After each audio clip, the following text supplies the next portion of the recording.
এই হাসনাত আব্দুল্লাহ যেভাবে বসছে এবারে কোনো নেতা বসে না।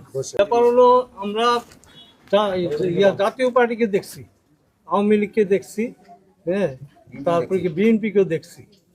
যদি এনসিপি যদি এই উদ্যোগ না নিয়ে যদি এই হাসিনারে না নামাইতো তাহলে ইহ কালো আর নামাইতে পারতো না, কারণ সে 41 পর্যন্ত ঘোষণা দিচ্ছে।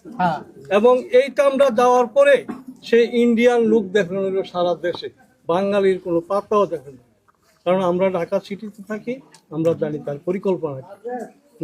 তবে এই উদ্যোগে যেহেতু হাসনাত আব্দুল্লাহ বাতিজা ধরতে গেলে লাগে, যেহেতু আমরা এই দিক থেকে সে একজন রত্ন, আরেকজন রত্ন হয়েছে এই যে আসিফ ভুঁইয়া, তাহলে আমরা এই সুযোগটা আমরা আর হাতছাড়া করতে চাই না। আমরা প্রাণ দিয়া, জীবন দিয়া, সব দিয়ে করছি না, বহুলোকের জন্য করছি, কোনো কিছু পাই না। যেহেতু এই হাসনাত আব্দুল্লাহ যেভাবে বসছে এবারে কোনো নেতা বসে না। সে মাটির মানুষের নেতা, সে আমাদের প্রাণ প্রিয় নেতা। আমরা বলতে চাই এই মসজিদটাকে সামনে রেখে আসেন, আমরা সবাই একযোগে এনসিপি এবং আব্দুল্লাহ হাসনাতকে আমরা জয়যুক্ত করি।